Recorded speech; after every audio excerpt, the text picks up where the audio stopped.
Um, hopefully I pressed the right buttons. Okay. I see the microphone working. Hi, this is Ozma in the Dark here for a special episode of The Fluid Voice. Whilst I slowly weave in she, they pronouns for the purposes of, I don't know, some sort of genocidal act. I clearly am a queer-baited villain, so... Wait, does it count if... Was it really baiting if I am queer? Whatever. Christy, how are you? I'm totally queer-coded. I'm slowly knitting together the remnants of my life which fell apart this week. So I'm sitting on a back porch in Beaverton, Oregon, rather than my small room in Buffalo, New York. And it's colder here than it is there. I think there's some irony there. Yeah. I think I survived a near plane crash. That was fun. And oh, fuck. And my guitar got broken in the in the thing, but I didn't, so I suppose that's better. And also, you got suspended from Twitter for bullshit reasons. For a cleavage pic, which not even any nipple, for God's sakes, not even any see-through nipple. I was wearing my fleece hoodie, which I'm currently wearing again, although I'm not showing my breast. I got suspended from Twitter for that and for calling someone cisgender. Yeah, so if you have any ideas on how to do anything about that, you can leave that in the comments, because we would like to know about how to do that, how to appeal that or whatever. Appeal, that's the word I was looking for. Also, Perfict, how are you doing? I'm doing fine. He, him pronouns. Oh right, I'm she, her. I'm knitting. Well, I started with the knitting, which I was going to do the she, her after you said, you know. Never mind. Okay. It's fine. It's mellow out this way. Look, our guest Tempest was unfortunately not feeling well. So she was kind of back and forth, and yesterday she thought she'd be fine today, but she wasn't, so we rescheduled. We don't have that day specifically set in stone. Hopefully we can get her back on and talk about music industry, because I figured there'd be a lot of back and forth between you, Christy, and her, and there could be a lot to talk about.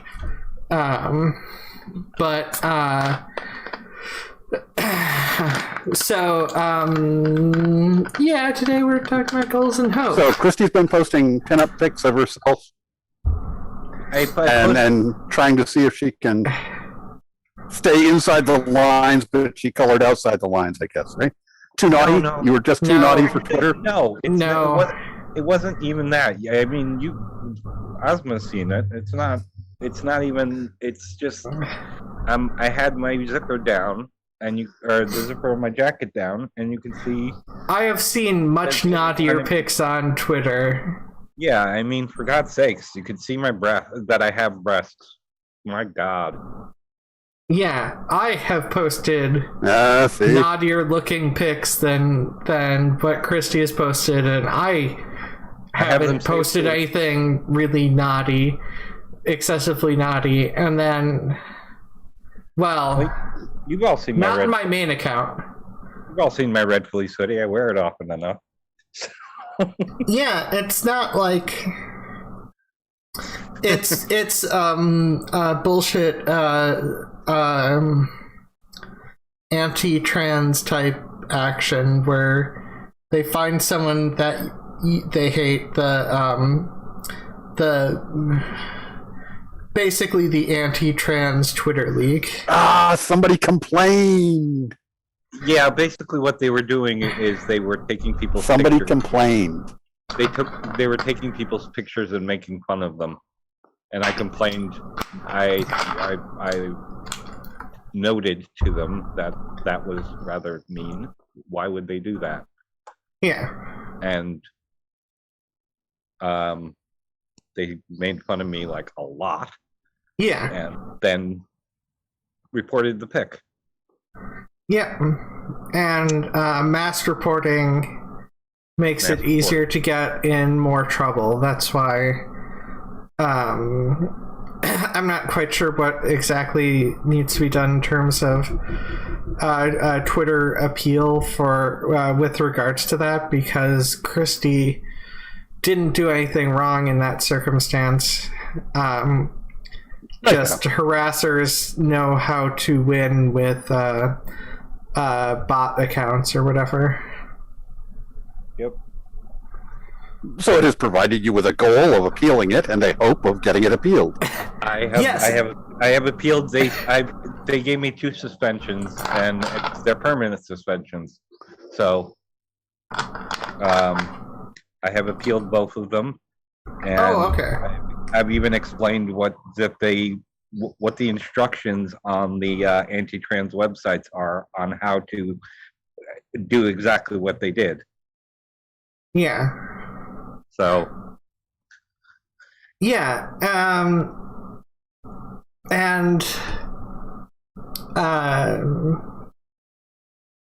So I guess part of the thing is I think there's a lot of ways in which hope can be kind of killed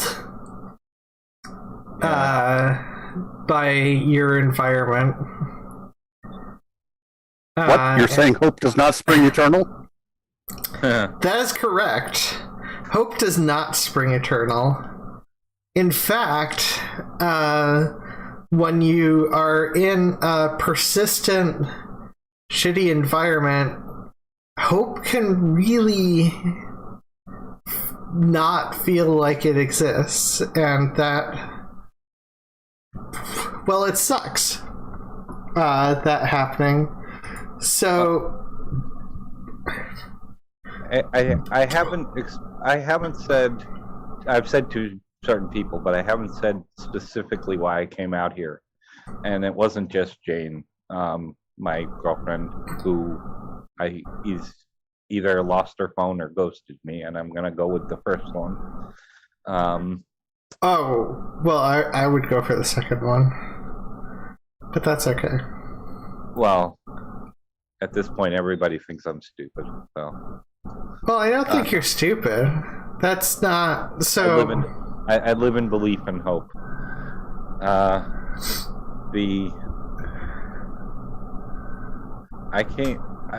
was starting to realize, because your goals and hope, I was starting to realize after a talk with my kid, which went very poorly, that I was trying to be a different person in the same place, and it couldn't happen. It just was not viable. And so I was planning almost a year ago at this point, long before Jane, to possibly move out this way. About the same time that Jesse was going to move out, Jesse Gender was going to move out, was thinking about Seattle. And although I tried to talk her into moving home to Buffalo, but you know. Well, I mean, yeah. you have sold Buffalo for me in some way, shape, or form. It's a lovely I mean, facial feminization surgery covered by insurance and lower internet cost. Hell yeah, Buffalo. Yeah. But while you didn't say it, obviously the temperature is nicer than here in Minnesota, although there's significantly more snow. That being said, I never leave the house. But also, it is actually colder here and I'm just outside of Portland. It's colder here than it was at home in Buffalo. Also, the housing cost is pretty comparable. It's like a little bit more expensive than Minnesota, but if you factor in cheaper electricity, like it should be comparable living cost. Cheaper electricity? Electricity is almost nothing. I know. That I meant like going from $120 to $20.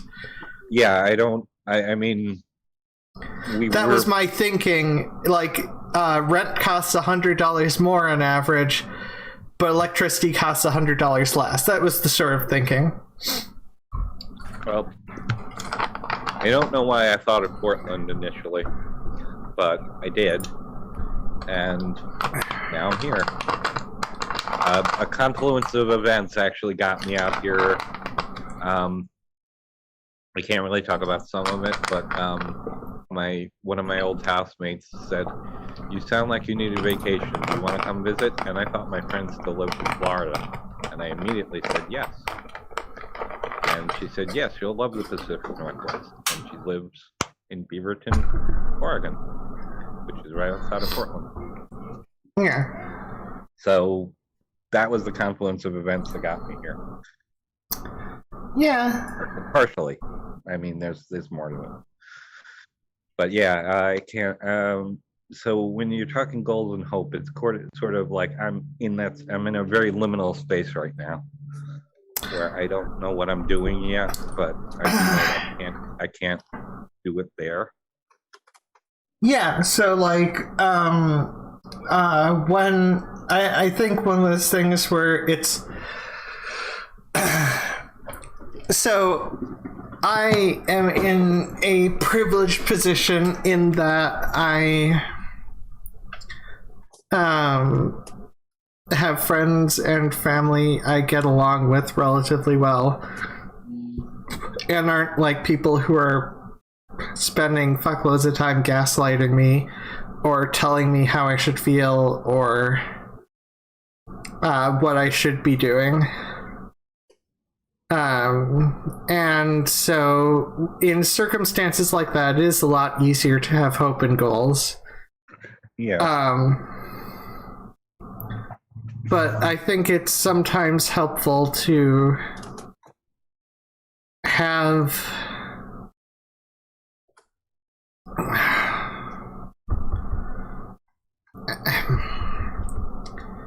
something.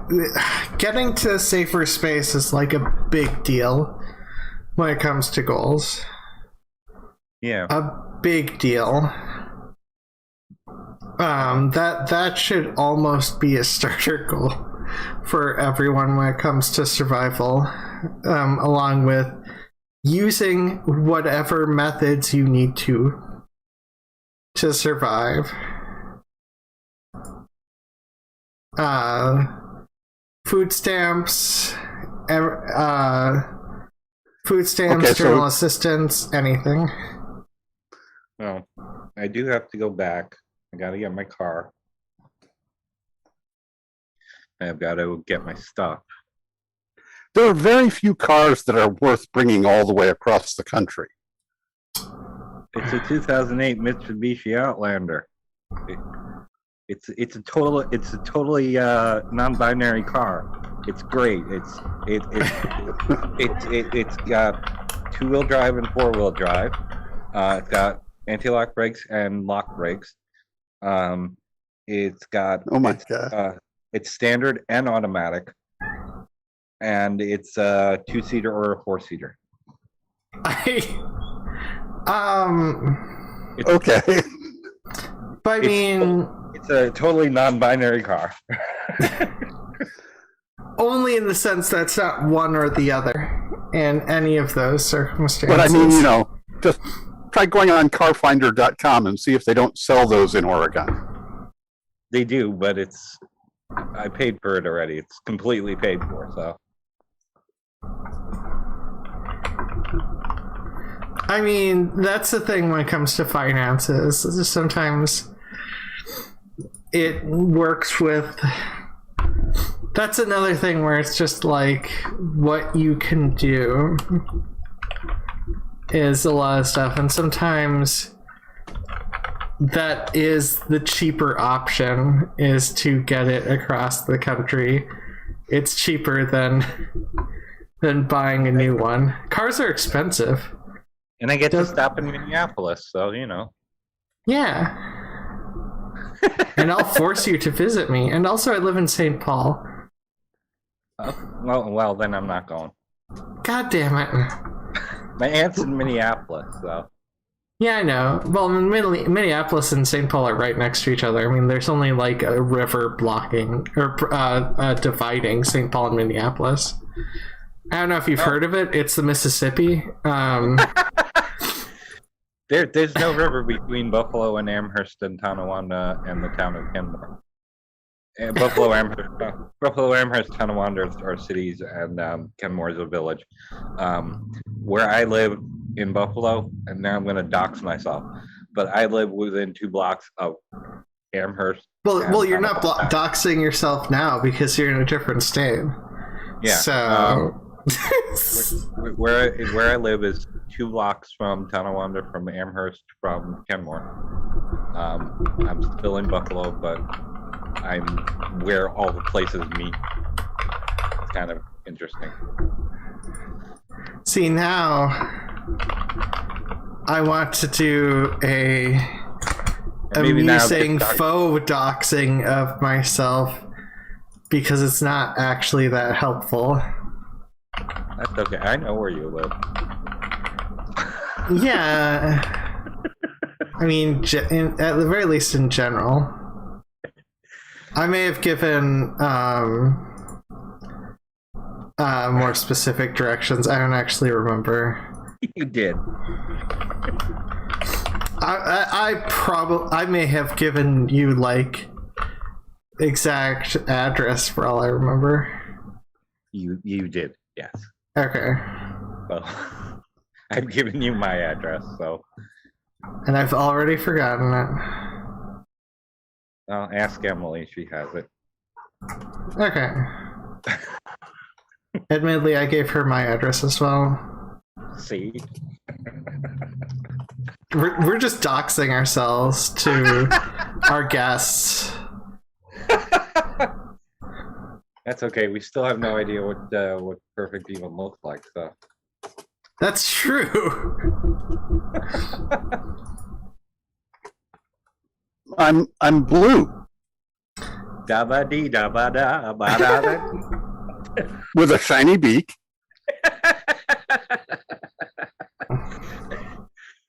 Sorry, it was right there for me.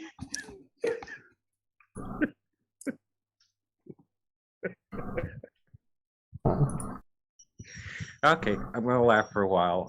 You guys carry on. Okay, so like, wait, I am. Gotcha. That's why it was all weird. Okay, I am about 10 minutes. I'm about like 3 miles from the Mississippi River in St. Paul. It would be doxing myself, however, that's like half of St. Paul is like 3 miles from the Mississippi. It's not actually that complicated, but in terms of, I mean,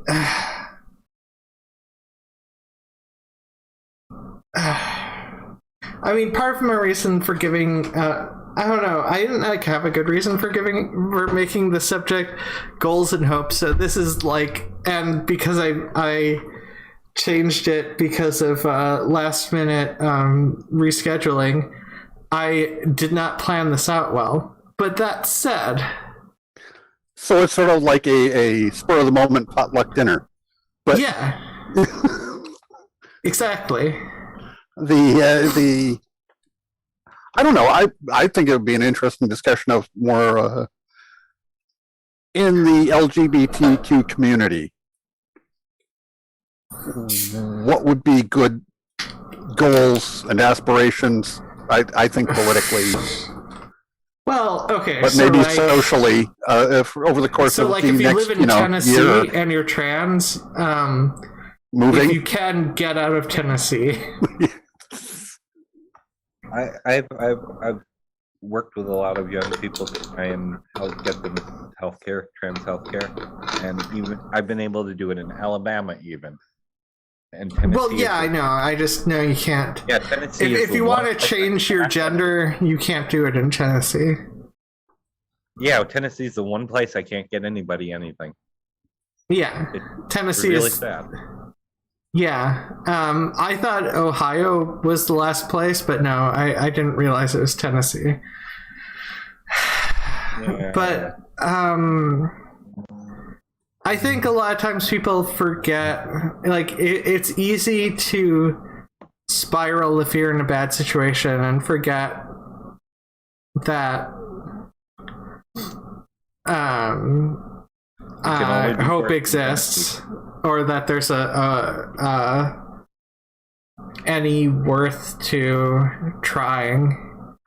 And I don't think that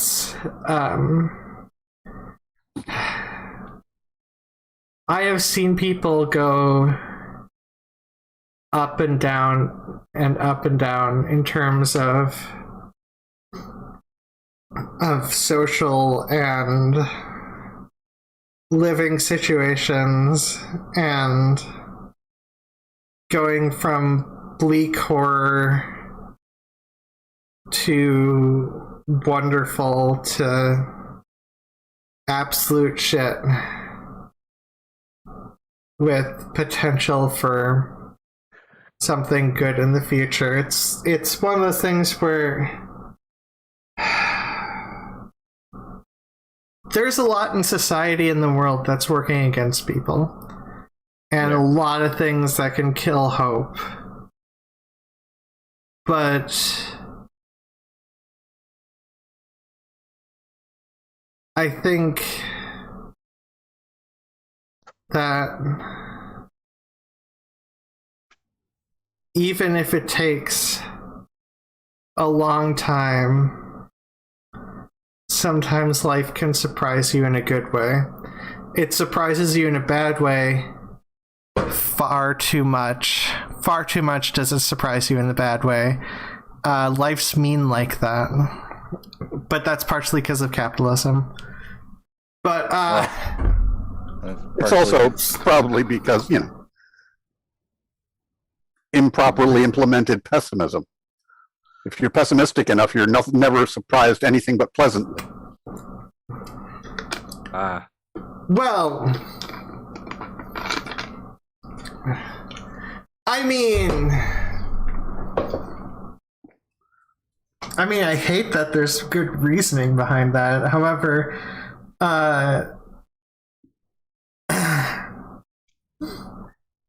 the thing is, you can spiral too far down that, and then it gets bad.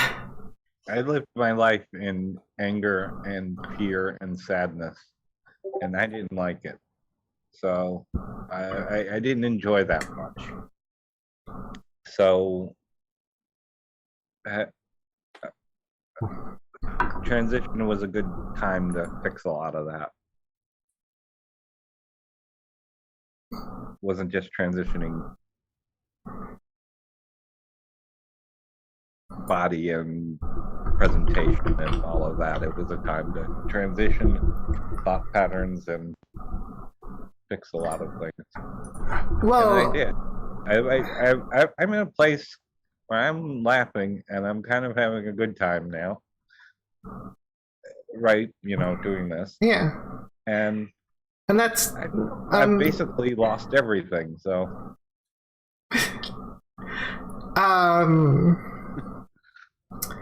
yeah, that's I don't think Christopher could have handled this. Yeah, well, the thing is, sometimes it's especially hard when things where it's just like basic human rights and respect are a goal that you have to work to try to find a way to get any amount of that. And I'm not trying to say that society is going to change itself. It's just everything looks that much bleaker, but you can take steps towards what can be done, even that if that means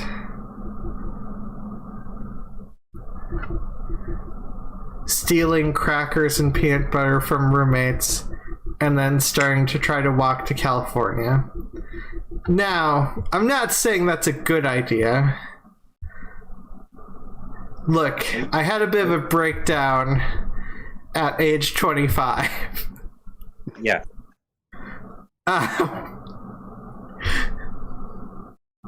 Admittedly, I owned the peanut butter and the crackers. I think one of the more interesting things about my trip is I'm with a former housemate, someone who knew both me and my ex-music partner, who also came out trans.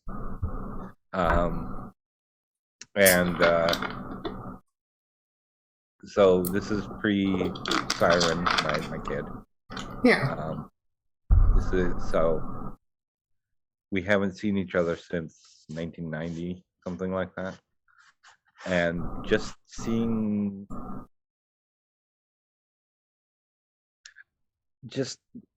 being in a space where somebody only knows that person and who I am now, comparing that, it's been an interesting thing. So regardless of how shitty I'm feeling right now, I mean, I'm having a good time. But I'm also, trying to figure out how I'm going to navigate the future, which is not in any way certain right now. Yeah. It's interesting just to know how much has changed, and it's not just my apparently illegal boobies. Well, it's fine. My boobies are completely legal, but only because my boobies are amazing. So, and paid for. State approved. And paid for. State approved. There. That's what I was trying to. Although, okay, so because this is going to involve a lot of tangents. First, let's hear it for street legal boobies. But hear me out. Yes. Okay, so tangent. Apparently the YouTube terms of service are specific that as soon as you have referred to your boobies as being in any way feminine, you're no longer allowed to get them out on camera. That is right. That is actually correct. That's hilarious. When ContraPoint still had her old videos up, she had to go back and edit all the shirtless scenes out. Okay. Interesting to know. But anyway, so the tangent I wanted to go on is, so there is a plasma selling special with a bunch of money.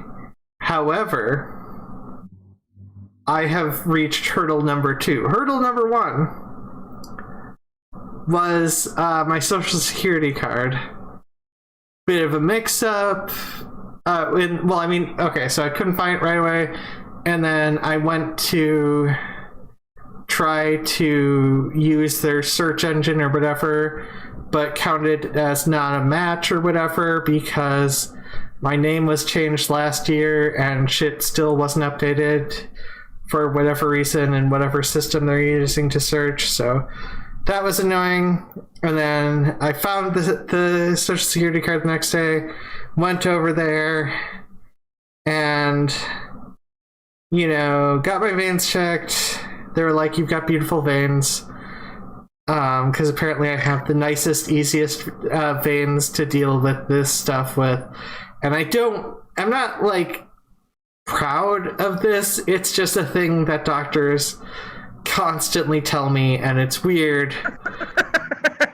But it's a thing that I encounter a lot. So, and then I got my finger pricked, and then I got to reach hurdle number 2.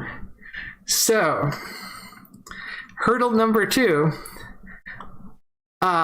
So there was already one part of a hurdle number 2, which was that I had traumatic brain injury, and they had a bunch of weird regulations in terms of a doctor note for that.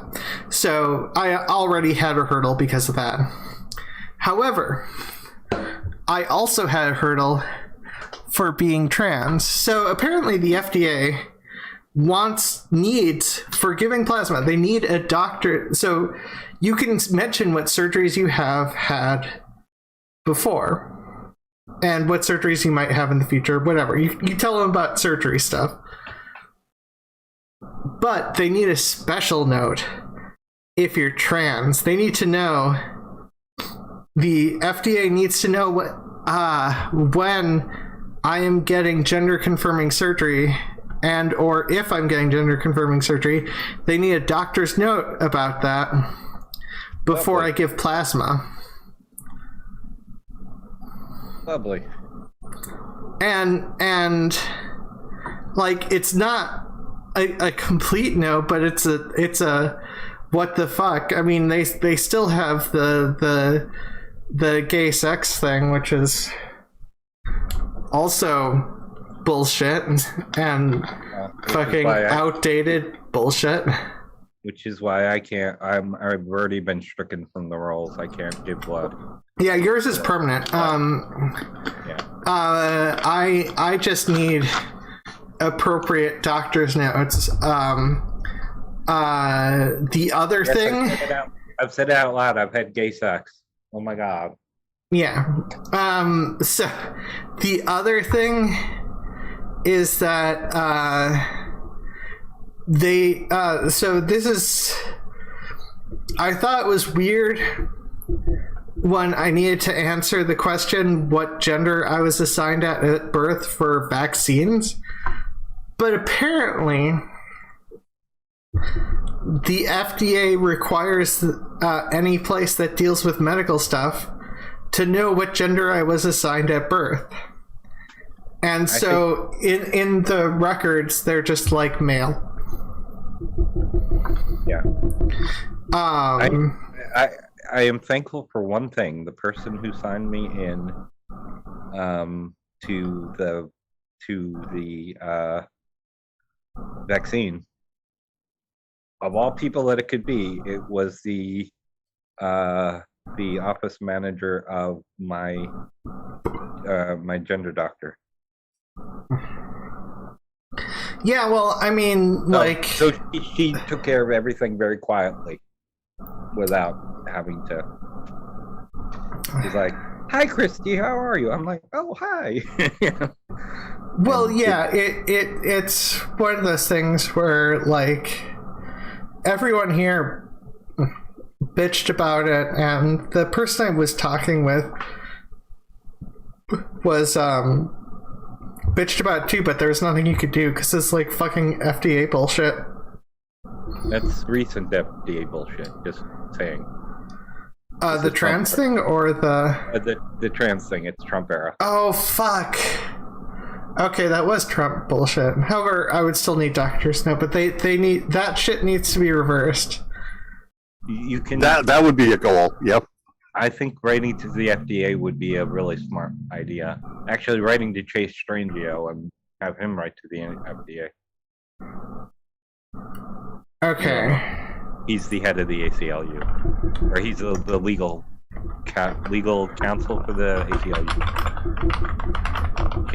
Write to the ACLU and Ilhan Omar. That's right. She's your person in Congress. Yeah. That dangerous radical. Yeah. I say that with quotes and sarcasm. Sorry for not being on camera. Well, yeah, sorry. Yeah, it's one of those things where, oh no, there are Hmong and Somali populations in Minnesota. The world's going to end. Oh no, a non-Christian enters into Congress? How dare they? How dare they follow freedom of religion? It's weird. Freedom of religion was only supposed to be so that there wasn't a Church of America, not so that you could pick between a choice outside of Christianity. It's so weird. Well, how are we supposed to handle the opening benediction now? Mine, in my legal place of residence, which is not here, where I am, is Anthony Higgins, who, he's not an atheist. He really isn't. Honest, he isn't. Okay. So, just saying. Yeah, and it's just... So, writing to the ACLU and Ilhan Omar to petition the FDA that's now in my goals. Okay, and I'll back you up on that. I'll write to Chase Strangio. I know someone who works with him, and my mom worked with someone I know who works with him. Fuck, I'll just write to Biden. Nah, I'm kidding. Chase Strangio is a cool dude, so, and he's one of us. He gets it. Yeah, and it's you don't get a name like Chase Strangio without being one of us. Well, I mean, so like with a lot of this stuff, a lot of times your goals need to be small, and sometimes that can either make it feel like you haven't done enough, or it can give you hope. It usually does one or the other. And honestly,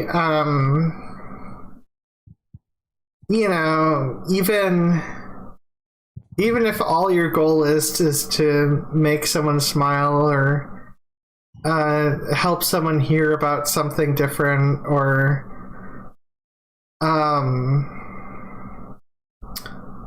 frame something a little differently, that you might think about it in a more compassionate way.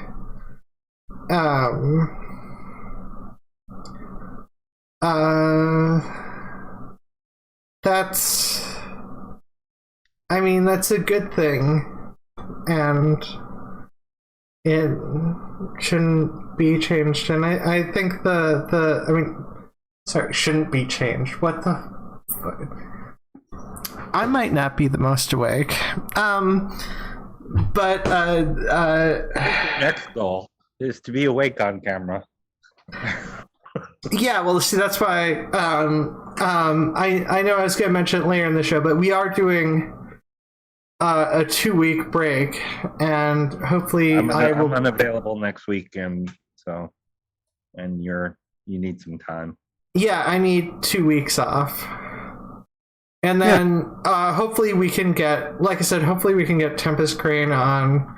Hopefully she'll be the first guest when we're back, and after whoever we get as a guest, there will be the call-in episode, the next call-in episode, and then other guest episode.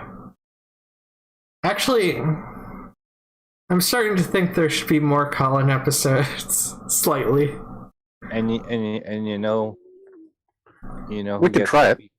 You know who gets to be called Mr. Darcy? Oh, fuck! I can't remember that actor. You so got it. Damn, I actually thought I was being clever. Well, I mean, maybe you were. Whoever Colin Firth. Yes. Yes.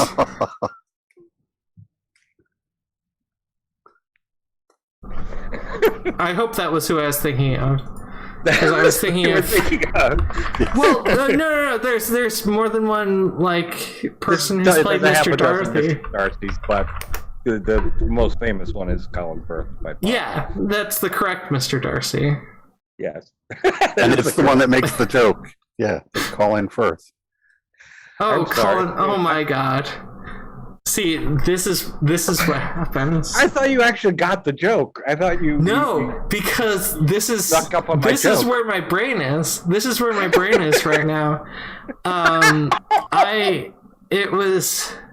I thought of the joke. I said, "Do I say it?" I thought it up. It's a good joke. It's the second stupidest joke I have ever created. Perfect got it, but I totally blanked, and then I eventually got it, just way later then. But you under. Well, no, I just like that Pride and Prejudice. I used to watch it all the time. And Colin Firth is the correct Mr. Darcy because he's the best Mr. Darcy. Objectively.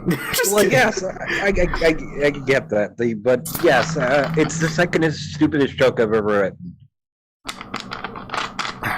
Ask me the first. Okay, what's the first quote-unquote stupidest joke?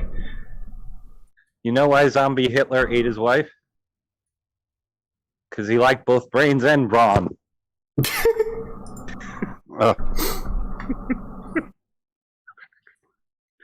That is the stupidest joke I've ever written. Okay.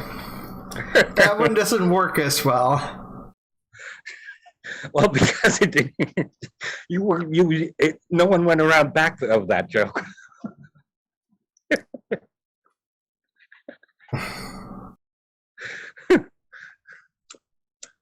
It was just a shot in the dark. Oh, okay. Da-da-da. Those are fun, but in terms of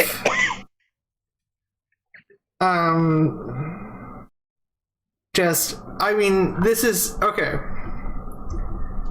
So let me tell you about goals with this show. I didn't know what I was doing, so my goal was essentially I want to keep this show going. Yes. And then it worked like writing. in the sense that I just kept doing the show with you, Christy, and Perfict. You, Perfict. You who's right here, Perfict. I didn't mean to third person you. You're not a second class citizen for being cisgender. Okay. But clearly that's what Twitter agreed was Christy's argument, was that I don't know, it's just weird that it's not weird. You mentioned what they're doing on Twitter. It's just awful like that. But sometimes when it comes to goals, it's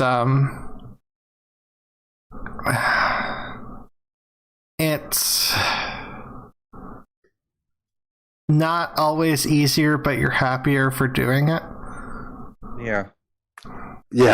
I will say that obviously I'm taking 2 weeks of a break because I need 2 weeks of a break, and I got talked into 2 weeks of a break.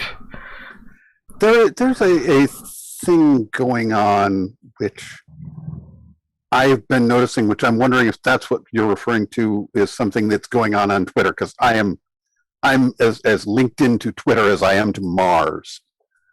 Okay. Yeah. Actually, I'm more linked into Mars. But If there's Mars in the title, I'm apt to read it. If it's Twitter in the title, I'm apt to skip it. Mushroom. Yeah. Wait, did you read the March series? The shit. There's this thing of that the hard right accuses the hard left of sponsoring outrage culture. Yes. And then groups in the hard right band together and try and weaponize outrage.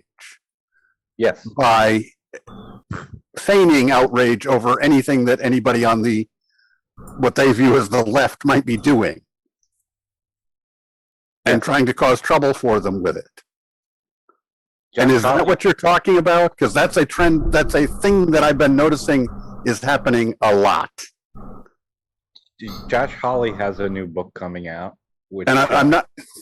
I imagine there are people on the left who are weaponizing outrage. I don't think that that's not a thing. I'm not trying to say that never happens or something. I'm not trying to, I'm just saying I'm noticing that they do it a lot on the right on purpose, that it's a thing. Yeah. Where they sea lion, they pretend outrage.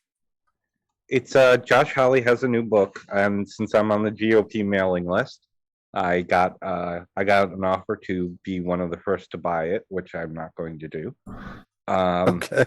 Which is about how social media how social media silences the voices of conservatives and how to fight back against it. It's like, dude, really? It's no, I'm sorry. You start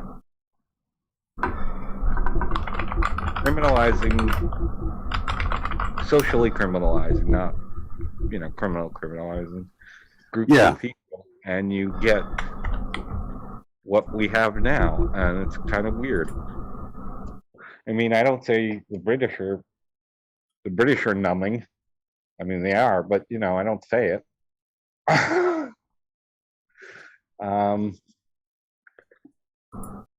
Because it's So you're saying that a bunch of people behaved harassingly towards you and then reported you as if you were doing something awful. Yeah. It reminds me exactly of being a girly kid in elementary school.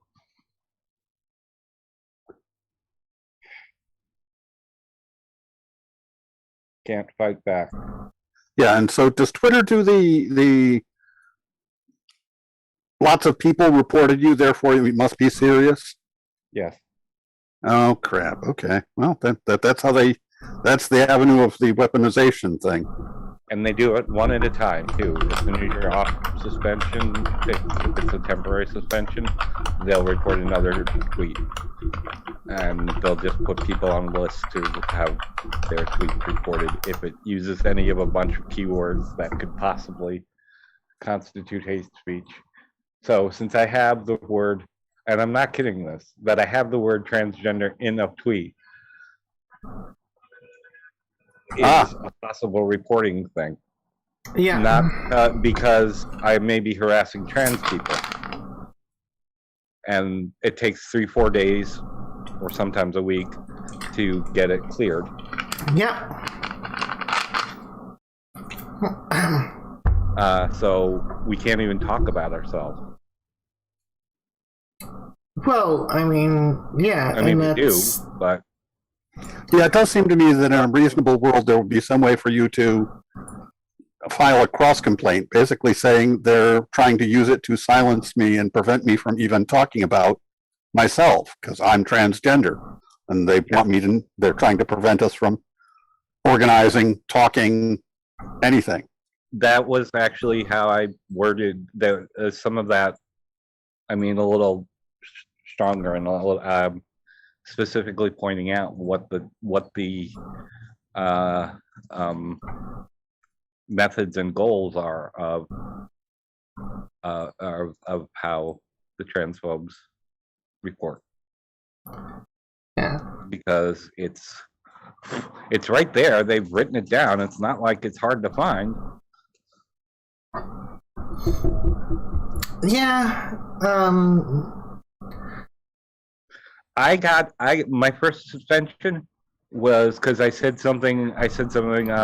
Well, this is what I think, but that's not a hill I'm gonna die. I'm prepared to die on.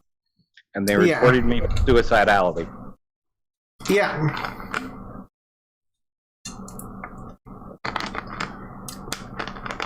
It's a lot of. I feel like a lot of conservatives just don't want to see people and will do whatever they can to try to make it so they don't see people.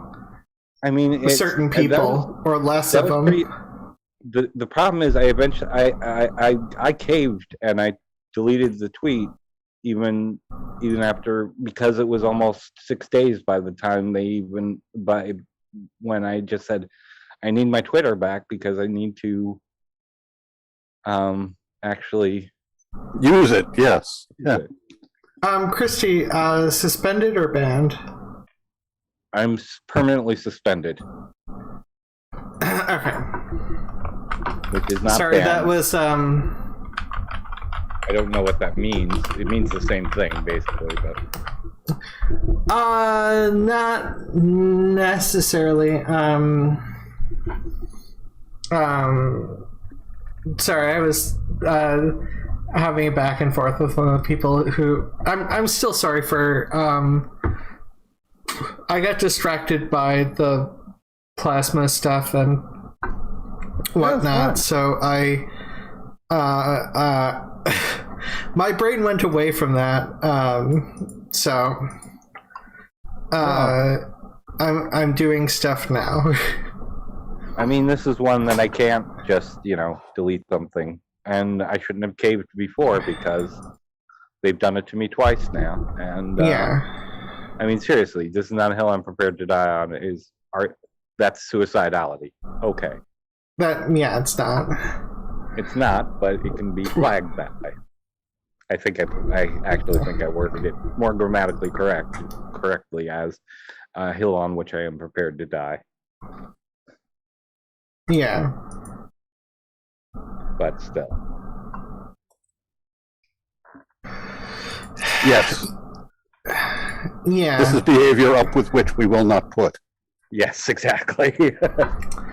Yeah. That's what I was thinking at the time when I wrote it in that particular fashion. I have a hard time with that myself. I just have a hard time writing. Correct my grammar. That is something.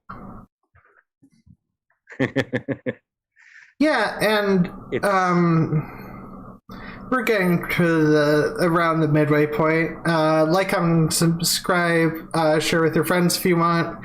I know this isn't the most interesting episode, but I'm liking it. Well, yeah, I mean that's good, and I'm sure other people will like it too. I like any opportunity to talk with you too. So. Aww. But I mean, I suppose in terms of, obviously I hope to work together with you two to make this channel better. I also hope to sort out a living situation and finances situation, but that's more real life goals, which also factor into the 2 weeks off. But I'm having a staring contest with a squirrel right now. Well, I'm in terms of broader acceptance and that kind of thing, and as I mentioned to you guys earlier, I watched Caitlyn Jenner, and she's running for governor apparently of California. Oh my god! And I just don't know what to do with that.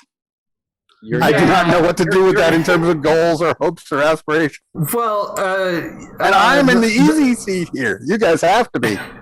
Well, yeah. No, it's actually an easy decision for us too, which is that fuck Caitlyn Jenner and her it's sort of like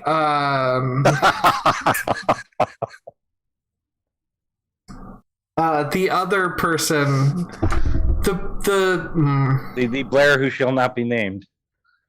Oh no, I was thinking of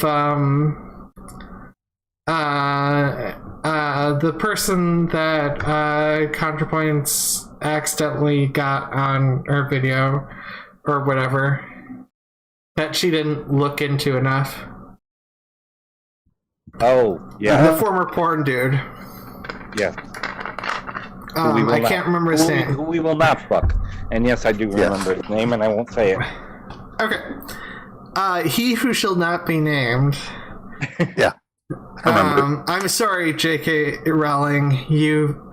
Wait, no, I'm not sorry, J.K. Rowling. Fuck you, J.K. Rowling. I'm sorry to the audience that J.K. Rowling did come up with a good way of describing people. Yeah. Shit, Oh yeah, the decision is an easy no because with Caitlyn Jenner because she doesn't fight for trans rights. So like, well, she pretends she does, and then she doesn't. Well, yeah, then she's like, trans rights are. Well, and then she's like, I'm gonna ban trans women from women's sports. Oh, but like 4 years earlier, she was playing in women's sports. So like. No, she was on her way to a tournament to a tournament to play on the women's team. So she was on her way to do that. When they asked her. And a year ago in Out Magazine, which I did read, I read Out Magazine. I've had gay sex. Wait, do you read it out loud? Do I read it out loud? Yes, I out Magazine all the time. But a year ago, she vigorously defended trans girls and women in sport in an interview in Out Magazine, and and now she wants to cater to Republicans more than she cares about trans rights, and that's consistently been the case. And so. No, it's an easy no for the idea of voting for her. I'm wondering if the squirrel is dead. He's winning the staring contest. Oh. Has not moved. Well, sideways on a tree, and we're just staring at each other. And he hasn't Well, moved. I mean, you might be scaring the squirrel. I'm not trying to scare the squirrel. He just caught my attention and then all of a sudden froze, and I'm kind of like curious to see what happens next. He's old, and it is a he. Just so you know. Well, I mean, you don't know the squirrel's gender. You don't know how the squirrel identifies. No. Although I have met a trans dog. So. But also. You know, admittedly, gender is a social construct, so I think that makes all animals inherently agender. No, it's, if you, it's a little, yeah, and gender as a social construct, gender as an internal identity, gender as a performative. Those are three separate things. So I'm going with gender as an identity, and I have met. Well, I know of transgender sheep, although they have a hard time telling transgender sheep from lesbian sheep. So that's the thing. He moved. Okay, good. I feel better now. Okay. Anyways, yeah. So yes, they do know of transgender sheep, and monkeys and apes are easy enough to tell transgender roles. Well, yeah, but only the ones with gender dysphoria. No, because they do literally just go with the gender roles that they identify with. Yeah, but how are you supposed to tell the difference between a butch woman squirrel and a trans man squirrel? I don't know. Exactly. I mean, this is a male squirrel, physically. Yeah. As far Yeah, as you know. The reason, I mean, because technically, when it comes with sex, I mean, intersex is a term to describe in between male and female in terms of biological sexual characteristics. So, yeah, probably male. There's a good chance probably. if you I don't can. I don't know. Wait, can you see the squirrel's junk or something? How do you tell if a squirrel's male or female? He's old, and I can. I was a Boy Scout. You look at their nuts. Yeah, pretty much. I was so not going to say it. I was going. Do I say it? No, don't do it. I mean, you can. Perfect. It's already been said. No, they. Perfect will go for the cheap joke. You can rely on me. The one at least when I was young, I've told you before that in the Boy Scouts I only got the badges that the Girl Scouts got too, because they wouldn't let me be a Girl Scout. Yeah. And Or wait, I didn't remember that. that's a But thing. that makes sense. That does sound like something you do. Yeah. But one of the thing was not animal identification, but animal stuff. So basically, be able to tell sex of animals, and plus, I read a lot. The transgender sheep thing is an interesting thing. Yeah. Because they can't tell transgender. They can tell which are transgender female sheep, but they can't tell if they're transgender male. I feel like. Wait, is this like another one of those things where it's like the historical thing where they just like. What. It's really obvious to anyone. Is it all like straight dude scientists again? No, it's an actual thing. So they can't. The reason they can't tell transgender. Do you want to know what this is? This is an actual. Do you want to know what it is? I'll go into it a little if you want. What's do you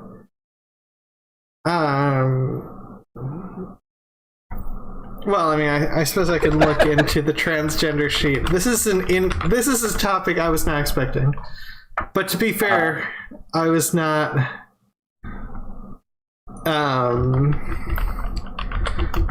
The reason they can't tell trans male sheep is, and they should be able to. I'm just realizing because it would make sense if they didn't have a particular reaction. It has to do with the way sheep mate. And if a wait. So wait, where? So essentially, while they're gay sheep, do you know any more information of what this study is? Yeah. I need.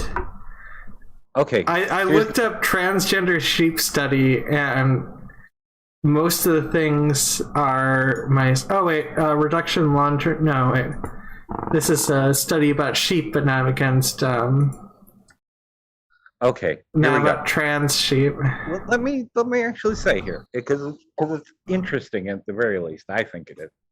I mean, it would actually make sense to have transgender male, as long as they were heterosexual.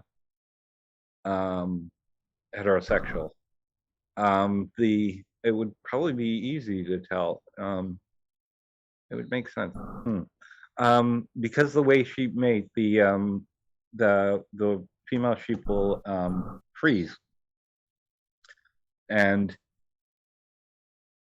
the easy way to tell the lesbian sheep is if they come up upon each other and they freeze, meaning they can never actually be together. It's kind of like sad, really.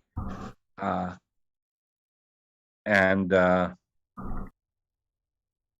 they can tell the transgender male or transgender female sheep because they will have that reaction in the situations of possible mating. They'll freeze. Although the gay male sheep they'll just go at it. But it would be easy, I suppose, because if there was the female sheep that didn't freeze, then that would of necessity be transgender male. That's why I wanted to look more. I was curious more about that study because I'm like, wait, how are they? As soon as you asked the question, I had to think if there's a possible answer. But yeah, I mean that would potentially make sense, but obviously there'd be yes, we can't deal with the non-binary because that would be impossible to tell on anybody. Yeah, but I mean, also, I don't know if there's. I don't know the number of sheep and the. I'm actually curious about this sheep study. I just don't know. Wait, where are you looking at it? I'm not looking at it right now. Oh. It's just something that I know you've got a really good memory. I'm terrible with sources because I just ingest information and I make sure that it's right because I'll find it again. If I find it again elsewhere that's not using the same source, then I will take it on as read. And since I've observed sheep matings, I can tell you that that's what happens. Oh, Jesus. I just opened the first fresh pack of cigarettes. I think my guitar was broken. Jesus. Apparently, everything was damaged. My cigarettes were damaged. I know that's a terrible thing I won't put in a file. I won't file a claim for that. I don't know about that. They're cheap in Buffalo. That's the one thing I'll have to stop is smoking because they're not cheap here. $20 a carton in Buffalo, so. Ooh. Actually in Niagara Falls. But, which is also part of the metro area. Yeah, it's You can't find anything on lesbian cheap, huh? Wait. Now you're saying lesbian sheep? I thought we were talking about transgender sheep. We started with lesbian sheep, but how to tell the difference between lesbian sheep and transgender sheep?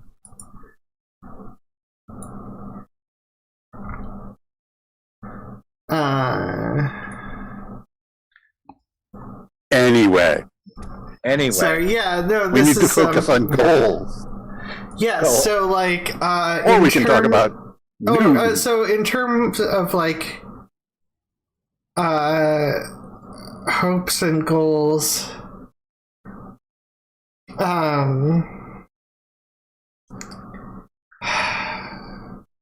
I think getting more normalized recognition in both the real world politics and that kind of thing, and the television world is an important thing. They've moved that a large part of the LGBTQ community has moved up, but not so much non-binary or trans. outside of the last season of Pose. It's the last season. Well, I'm saying that they we'll have nothing after that. Yeah, they tend to do either it's a special show or it's a special episode on a show which is about people who are trans or non-binary, in some way non-binary, that they are. But I'm talking about just the super. where it's not discussed. It's not about what. That's not what the show is about. It's not a very special episode of Blossom. It's just somebody on the show who is. Weirdly enough, the superheroes are way ahead of this. There's a trans man in the Spider-Man series, which I didn't even know about because they never mentioned it. But I mean, he's there, and he is canonically trans. And in Supergirl, there's a trans superhero. That's cool. Yeah, well, I mean, the thing played by about a trans woman. So, well, I mean, so it's one of those things where I feel like it's best to ride the line in between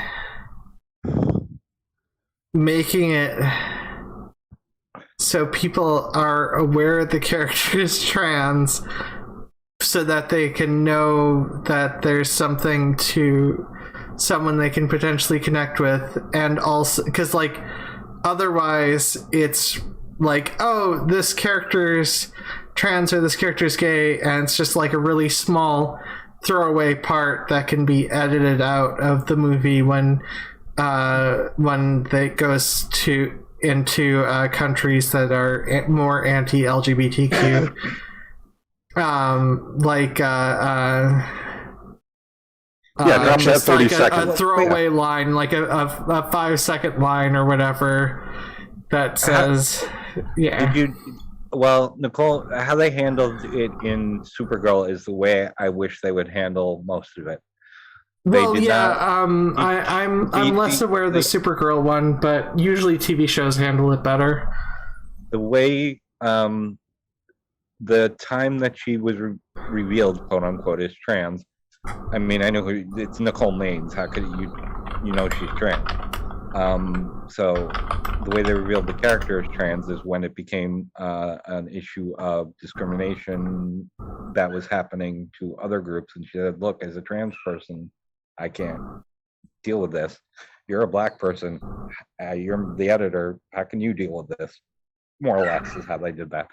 And then later, when she, it's the superpower goes to the oldest female in the family. That's how it's passed down. And her sister was expecting to get the power and said the line, which I knew was coming, but made me cringe anyway because it had to be there. Which is, how can you have it? You're not even a real woman. And that's pretty much how they've dealt with it. And she's had a stable relationship, as far as I know, because I have not watched scripted TV in the last year, except for a couple of superhero shows. And unfortunately, not Supergirl. Anyway, scripted TV within the pandemic during lockdown has not been my thing.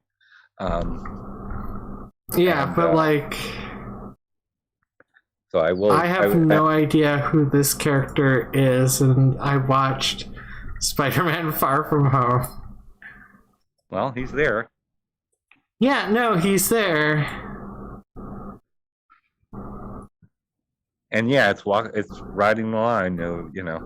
You've lost all life. I would say no. That's more the. I wouldn't say that's riding the line. That's there's a trans character and he you wouldn't know it unless you dug in deeper. Yeah, with Dream, she's with Dreamer. Yeah, no. That is like that does sound more closer to the right way to do it. That sounds more like the right way to do it. I mean, I haven't seen that, but like, and they didn't very special episode any of it. It's the entire season in which she was introduced had to deal. It was basically an anti-Trump screed, but it's fine. I mean, they did it well, I think. Yeah. and it had to do with people being cruel to minorities and trying to build walls and aliens, and it was So really on the nose Trump stuff. Okay. Yeah, it was not even close to being subtle. Well, yeah, but I mean, it doesn't have to be subtle. Yeah. Superman sometimes it helps to be, but sometimes when it's not subtle, what happens is people watch it and appreciate it 5 years after the fact, and they're don't think about how not subtle it was. Yeah, well, Superman was a socialist character when he started, so. Yeah, well, so was Jesus.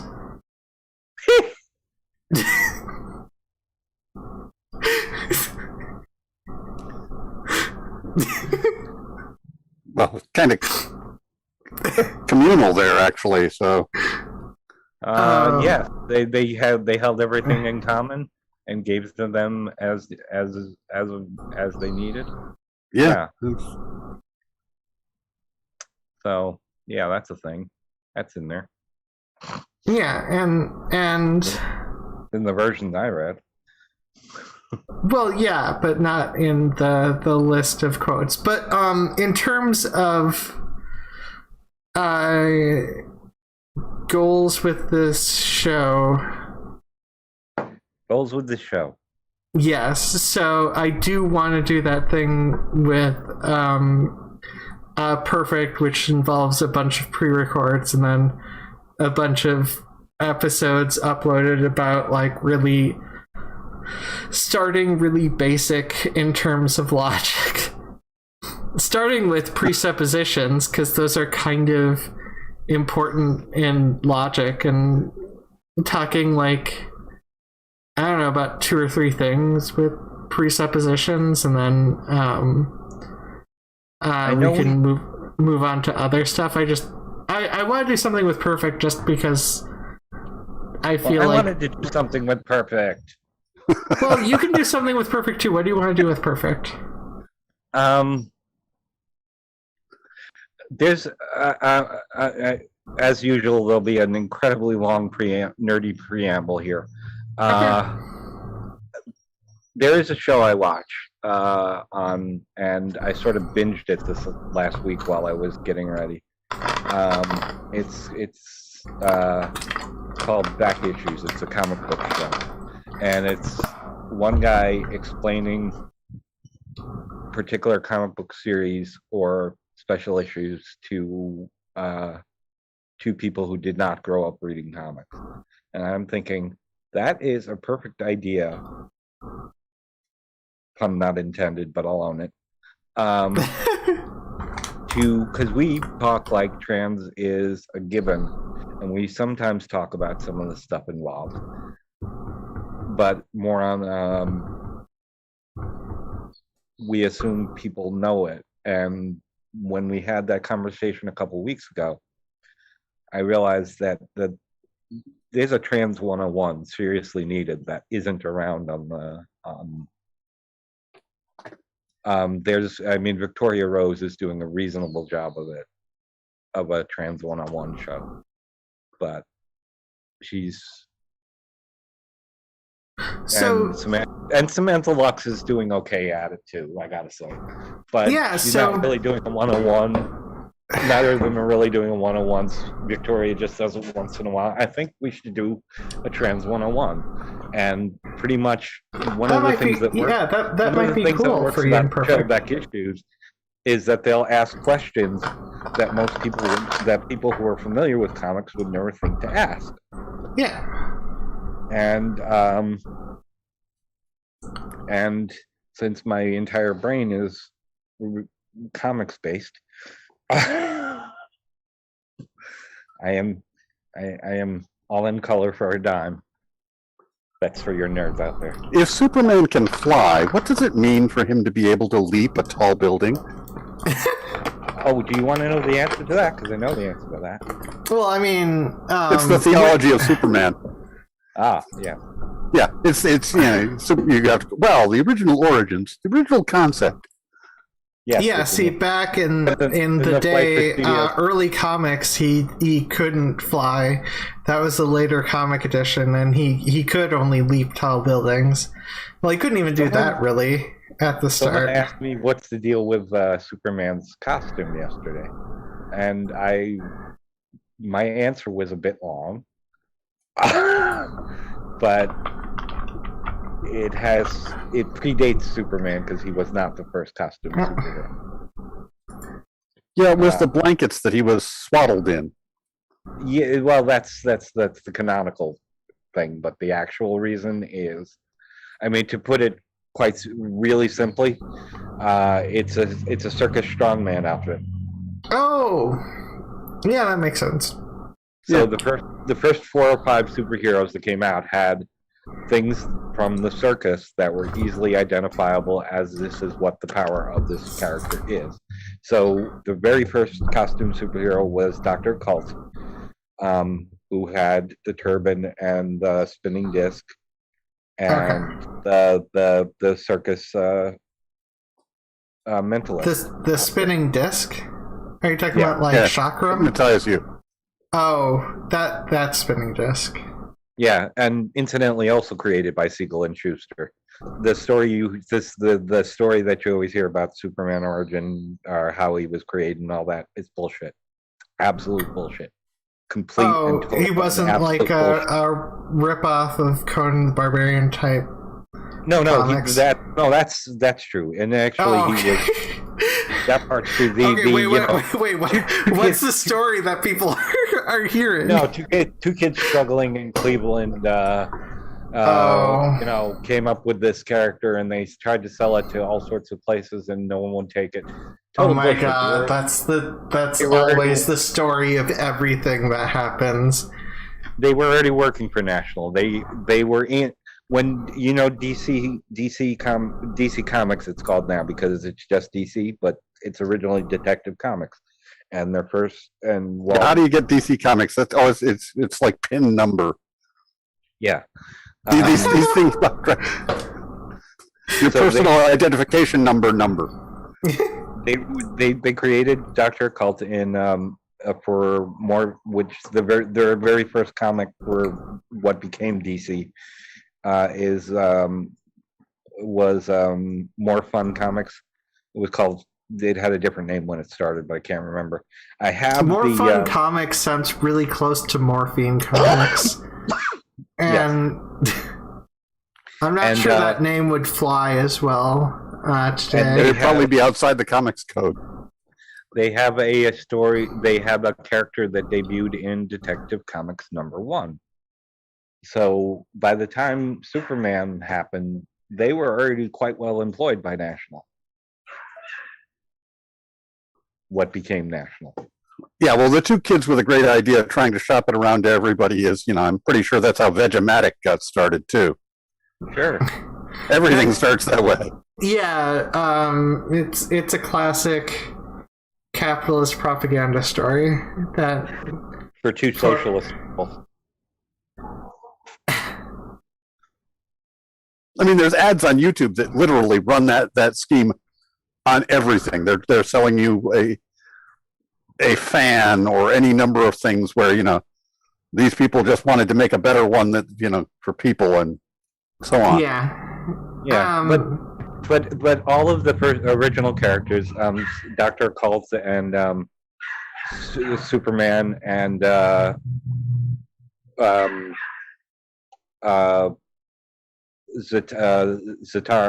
Zatara, all are identifiable as what they would be in a circus or a performance. That's the reason for Superman's costume being the way it is. It's really simple. Yeah.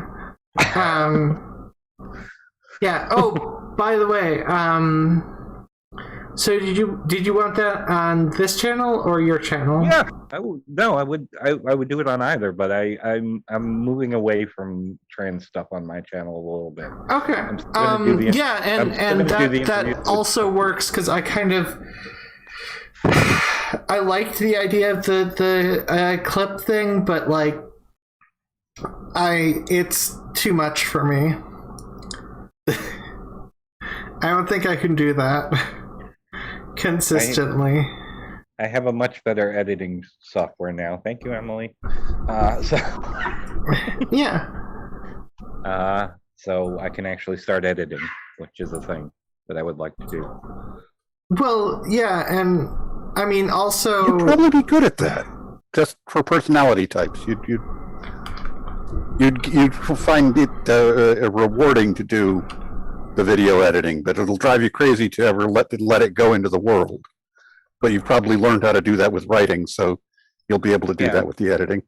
Well, it's one of the a lot of the stuff where I talk to myself, that none of that is edited. That's all timing.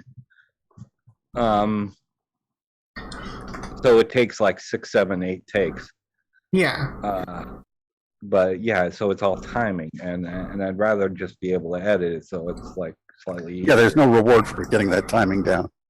Yeah, exactly. Well, I mean, so it's not that I don't necessarily like editing. It's not that arguably I could do it in a decent, well, actually it takes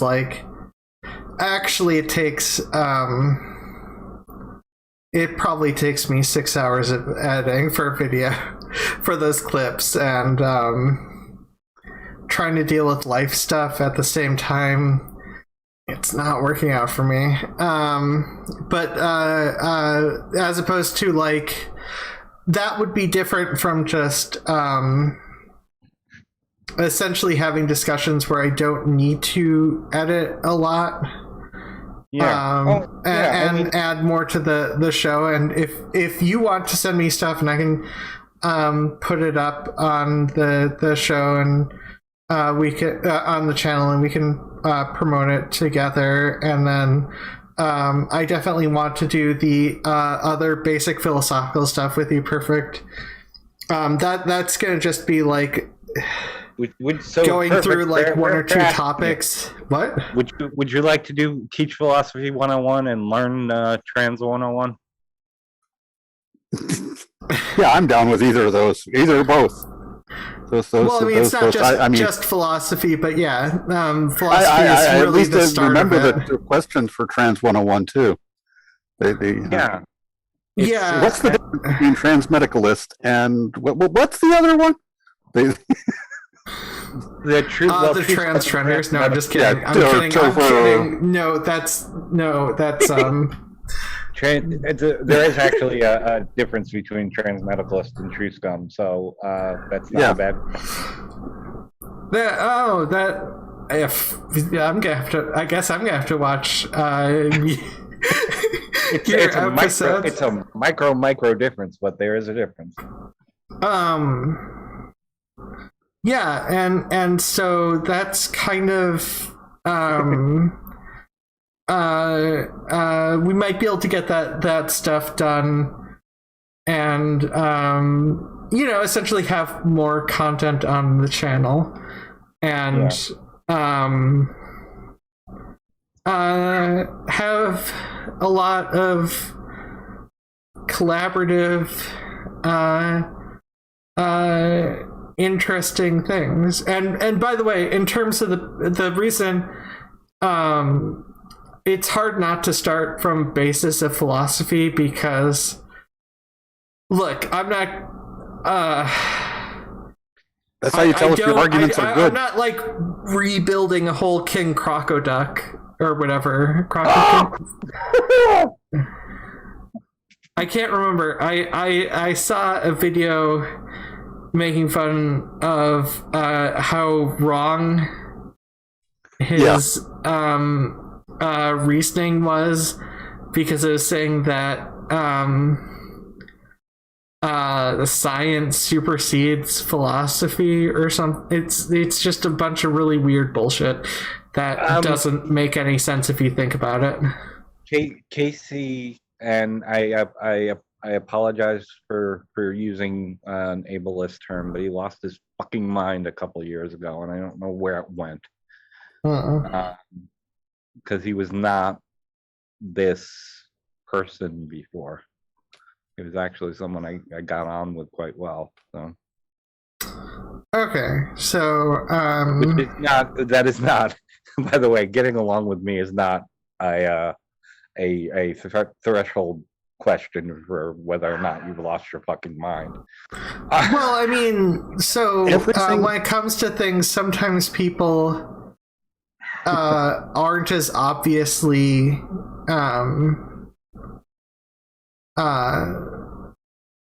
don't have as obvious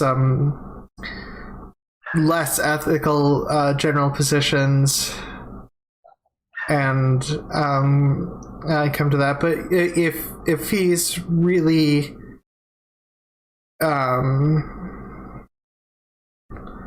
so you guys are just waiting for me to problem. unzip my owl suit and reveal my true agenda, right? Well, yeah, and you at least got to get a better owl picture. I have to get a better background. I found my purple thing, by the way, just before I left. I found it. I found it while I was packing. So, because I packed it the last minute, because of course I did. Yeah. But now I have something to put it on so that it will look nice. But when it comes to, I want to start with. So there are 3 topics that I just need to break down into episodes, and then we can just talk a little bit about each of the sections and try to, make it like a small episode that comes out every week, just giving people a bite-size bit of the understanding to think about, so it's not like a bunch of stuff at once. And I was thinking presuppositions, to the second thing being ethics, because it's kind of hard to frame anything that you're doing without ethics, and then critical thinking. And critical thinking can be broken down into like 8 or 9 different things. So the critical thinking alone could be like 8 or 9 episodes. Some of the basics of ethics could be like 5 or 6 episodes or more, and presuppositions could be like at least 3 episodes just to explain presuppositions, so people have a better understanding of how to utilize that stuff. And because I think people knowing the reasoning for logical conclusions can help people make better decisions and arrive at better conclusions. Yeah, and I think it'd be fun. I think because I'm not as versed in I have an associate's in biology, and I understand the basic elements of that, and because I was originally going for an associate's in biotechnology degree, I had an ethics class required for it.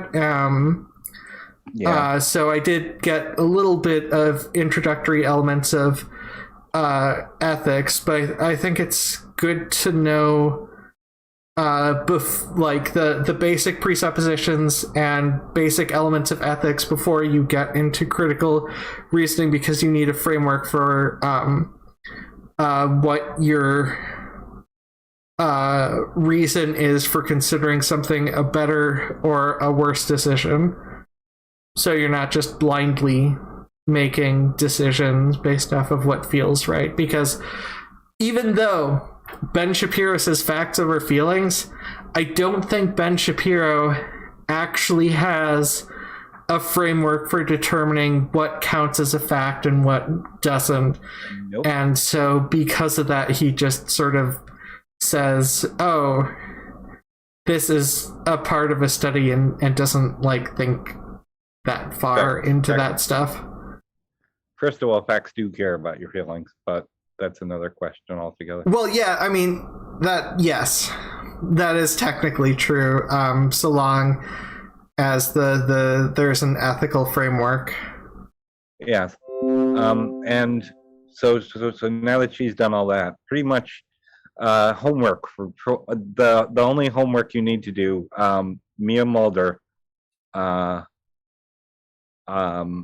did the history of transphobia, which is awesome and is such a good overview of the past 150 years that it must be seen. And that's the only homework, because there's a lot of stuff she had to leave out because hell, it runs an hour 10 or something like that. But Mia Mulder's A History of Transphobia. It is really good. It is really, from a historical perspective. She works with Tristan. They do a show together as well. So she's a historian as well. She's really awesome. That name is really familiar. Mia Mulder? Yeah. That's fine. But I hope everybody wrote it. I hope you wrote it down, because that is required viewing at this point. Wait, shit! I was required to view it too. Okay. Well, not you necessarily, but there's a lot of stuff that she didn't go over about transness itself, which is So I was required to view it. Yeah. Well, yeah, you are. You are. But I want to go because you're cis. I have been asked this question a number of times, which is an almost impossible question to answer, and I'm going to make some attempt at it. Which is, if you were not born a woman, how do you know you are one?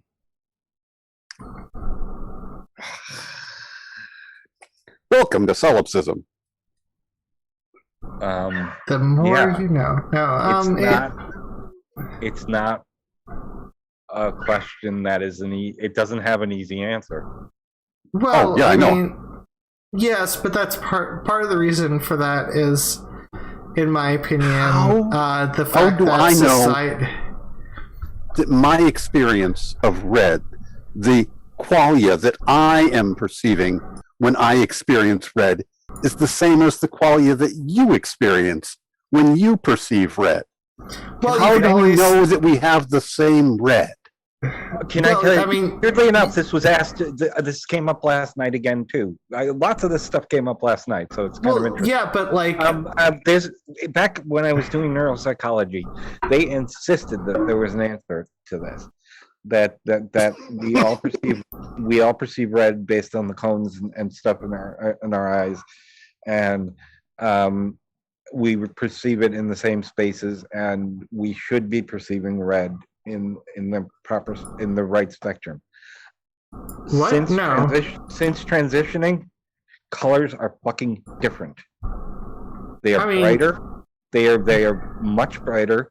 I can tell a lot more. I can't see in the dark anymore.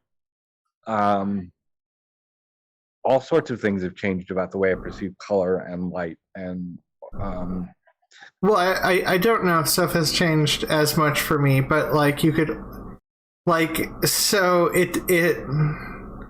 so the way you perceive, you can't prove that everyone perceives red in the same way. That being said, if you wanted to, you could give a specific classification for red, much like what is done with computer hex code. So when you have like a specific hex line, it's like a very specific red, and even that is going to vary slightly depending on the monitor. And now we're getting into, if we're putting this as an analogy, then we're getting into transmedicalism.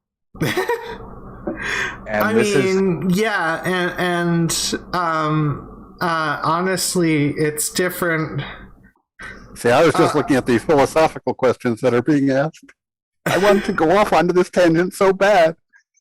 Yeah, you can. There's like 20 minutes left, and then we're having a 2-week break. Go ahead, Perfect. Well, there's Mary's room. Okay, Mary grows up in a room, and she has no color whatsoever. Right.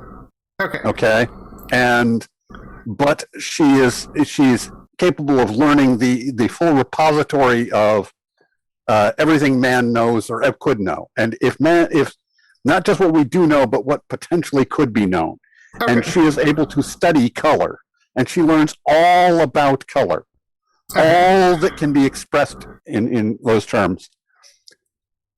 When she goes out from her room and experiences red for the first time, is there any portion of that experience that is now new information for her? And all this thought experiment, the guy who designed it was supposed to be revealing to you that there are things that are outside of the electromagnetic spectrum that happens in our brain, the chemical electric. But it doesn't prove that. What it proves is how you think of the world. It tells you how you think of the world. If it's yes, then you think that there's something extra and magical in the world that isn't part of the chemical electric setup. And if you go, well, no, because it was everything. If it's everything we know, then it would include all of those things. Then that would be. It's a really, he's trying to refute Plato's cave allegory too. So. Basically, yeah, it's reframing it, but it was to be just specifically about the special qualia, the indefinable bits that we have never managed to define as an experience. As much as I hate to ever endorse anything that Orson Scott Card has done, I was a huge fan before he became a public asshole. And his story, Unaccompanied Sonata, deals with that incredibly well.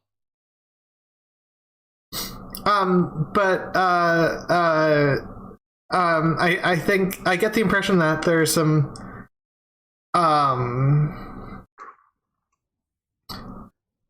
there is some sort of, I don't know, that feels like an ethical thing. One of them feels like materialism, and the other feels like, one of the answers feels like materialism, and the other feels like something that's not materialism. Well, the brain-body divide is like been a question, and to be perfectly honest, we as transgender people have to deal with that all the fucking time. It's not because it can't be clear without a brain-body duality rather than a brain-body unity. Well, I mean, so like when it comes to biological processes, there's a lot of different biological processes that with that, look, there's a lot of things that counts as trans that involves variations between whether or not someone they feel that their experience fits with that defined by a particular gender, or if they don't feel like they fit into any gender, or if they feel like their experience is somewhere in between, or if they feel like some days they feel like their experience is more is better explained one way, and then other days feel their experience is better explained a different way. I mean, like, but the point is, because of all the social construction with regards to gender, it's difficult to always ascertain which one exactly it is that just feels complete, that it makes no sense to you.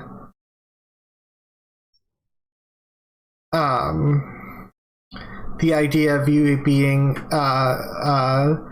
the gender you were assigned at birth, that just those two things, there's like cognitive distance about that because it just doesn't make sense. And yeah, trying. And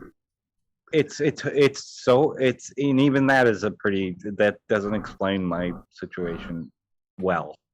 But it may be it. it may be how you would explain your own brain, but it's not. Well, I mean, how I would do it. Which is I mean, I'm absolutely not dissing you. I'm curious to hear other people talk about this because.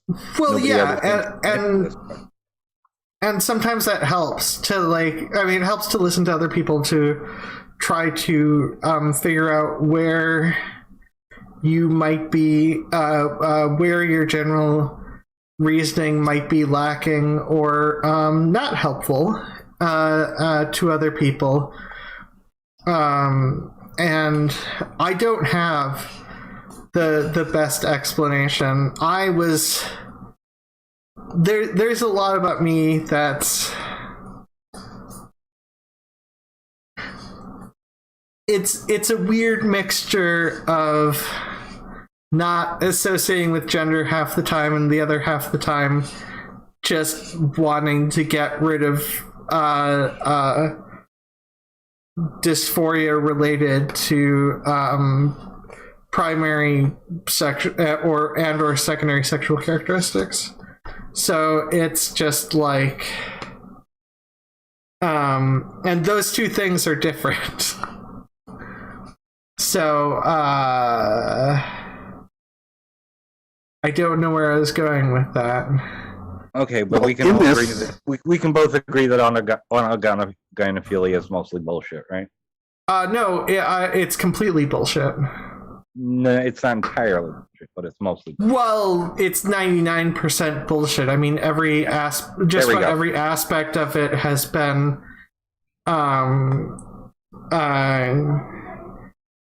with regards to that study. It's with regards to the general studies that are oftentimes might get talked about. Those are bullshit, and the other studies I feel like are questionable.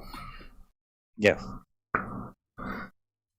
But there is one person who is a commentator in Britain, of course, who claims to be autogynephilic, so I'm going to go with believing her. Well, I mean, she's doing the best to explain her experience, and that's how she wants to explain her experience. It's just you can I mean, that just happens to be fit into the idea that respect is an aspect of human rights, and respect and kindness are an aspect of human rights, and that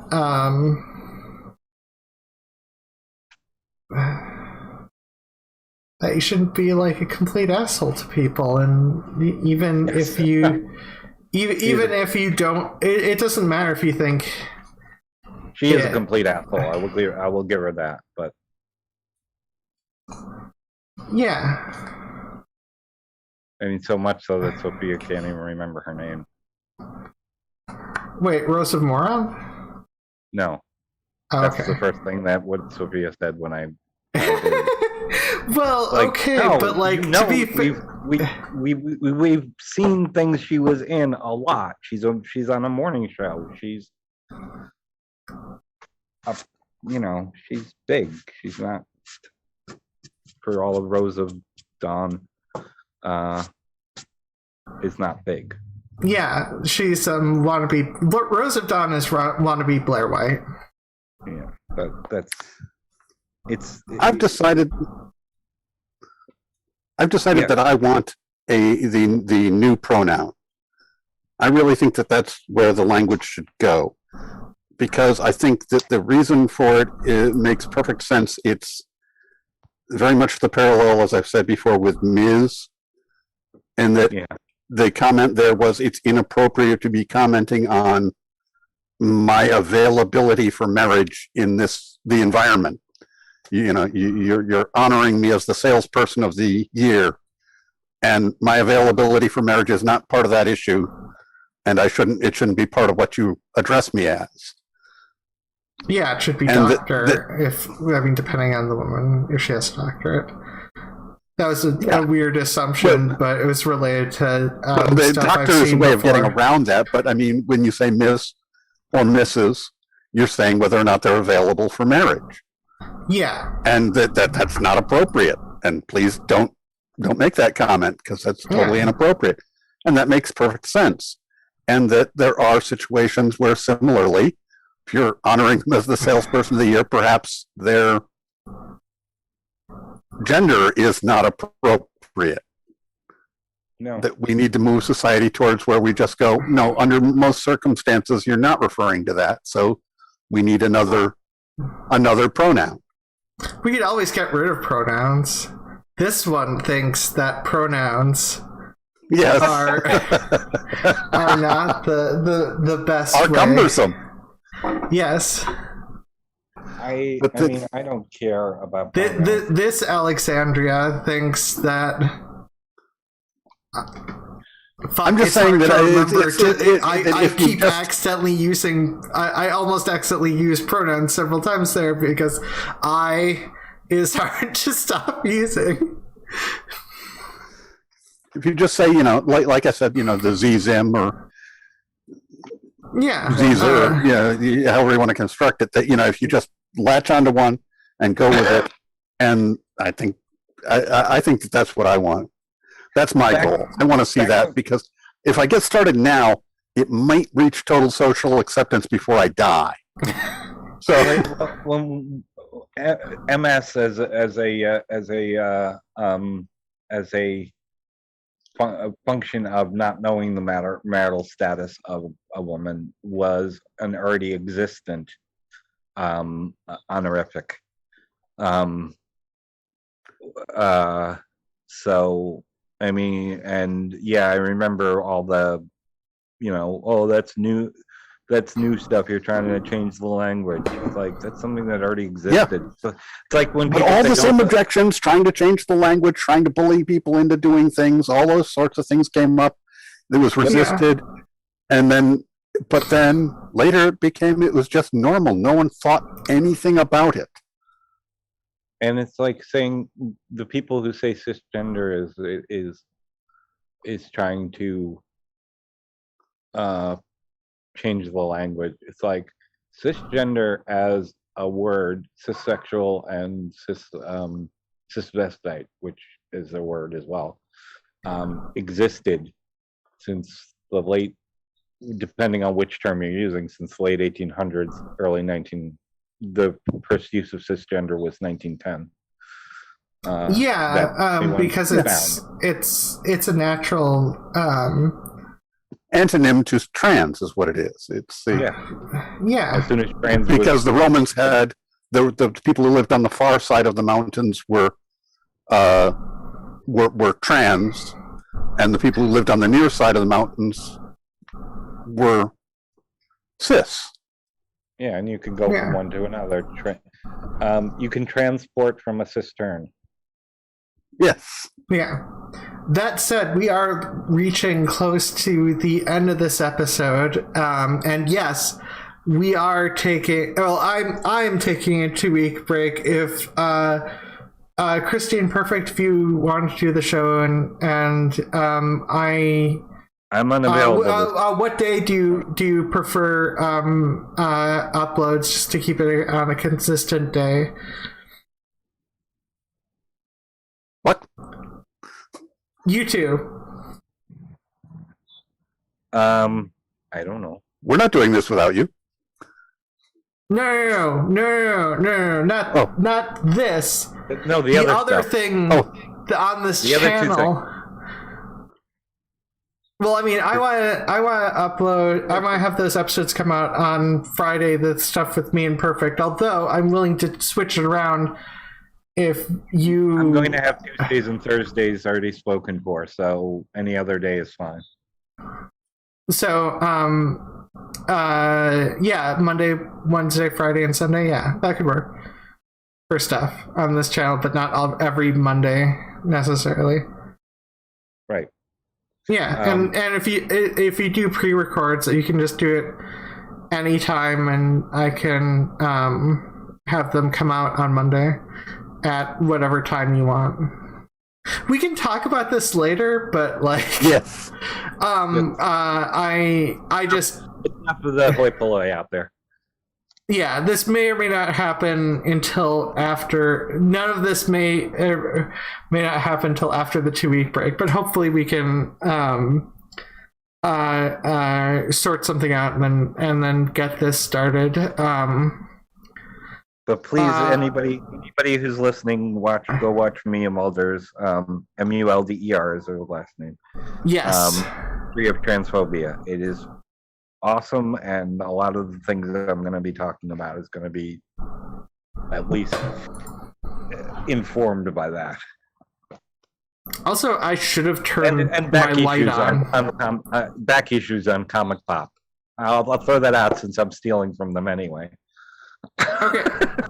I'll put a link to it in the comments on the video, so people will be able to find it. Emily put a link earlier, and you can put another link in the comments. Okay. Or comment on the episode, whatever. Perfect. Where can people find you? They can find me at the Rumpus Room, and, well, not for the next 2 weeks. They won't find me here, so we don't need to bother with that. Well, yeah, and they might find you here a lot more than you were before. Depending on if we can get all this together, which, I mean, I already know what I want to do for me. Okay, sorry. Where can people find you before they come get you? Find you. They found me hot. So, where can people find you before you end up in prison, so that we can petition you through online, depending on how limited your internet access is? You can find me in Oregon or Buffalo, Portland or Buffalo. I honestly don't know what I'm doing over the next couple of weeks. Probably the next thing you see me in will be with Jesse. So, okay, with Jesse Gender. I'm at least going to do at least 5 minutes something. I'm going to go back to some scripted content, and as soon as I can nail down Joey, I'm going to he's going to be next up. But I have not been up the mood to do this lately, so. Yeah, and self-care is important, and I can't remember if we ever got to it whenever I put that up as part of a subject. No, but I talked a little bit about why I hadn't been uploading. Yeah, fair. So you can find me at osmondthark.com. After the 2-week break, you're probably gonna find me more on this channel, and I might start doing Twitch content again, because of stuff so last week's episode, when we talked with the VTuber, I mentioned having an interest playing my character Gwen Brightmore, which is a character I play in a D&D version. So, long story short, I transferred a character I play in an RPG. I copied the concept of a character in an RPG and made that character in World of Warcraft Classic. And now I might play that character in my screen while playing World of Warcraft Classic for raids. Because is this an online thing that you're like on Twitch or something? Yeah, on Twitch. And I know the Burning Crusade is coming out soon. It'll be a little bit more than a couple weeks, and I might just start doing it when I'm leveling in the Burning Crusade. But that's its whole other story. If you like our content in general, please comment and subscribe, ring the bell. Subscribe. And also, I almost forgot. Thank you.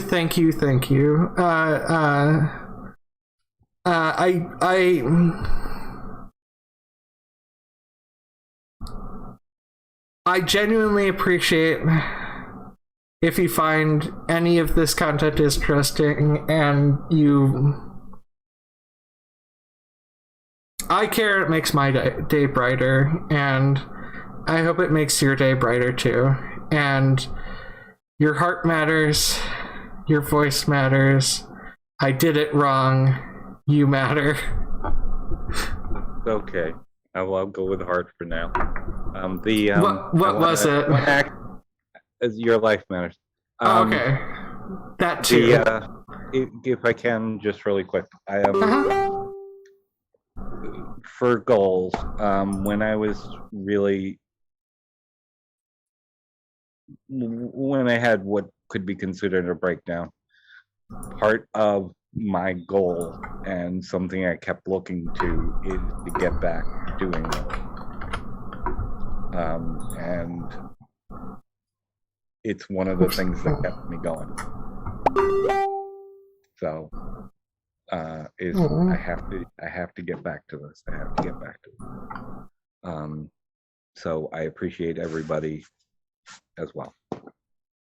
Yeah, and we'll see you. Well, I mean, it'd be 2 weeks off, so technically in 3 weeks, we'll see you in, hopefully with Tempest, Crane, and the guest. I might still, I'll probably still co-host with Sophia, because even on break, because that's a lot less work for me. Co-hosting's always less work. I like Sophia, so. Not if you do it well. Anyways. Look, it's less work than hosting, okay? Okay. No, it's fine. And it's fine. I guess. Anyways. Have a good one, everyone. Bye. I'm live long and prosper. I'll do the hand symbol. There you go. Thank you.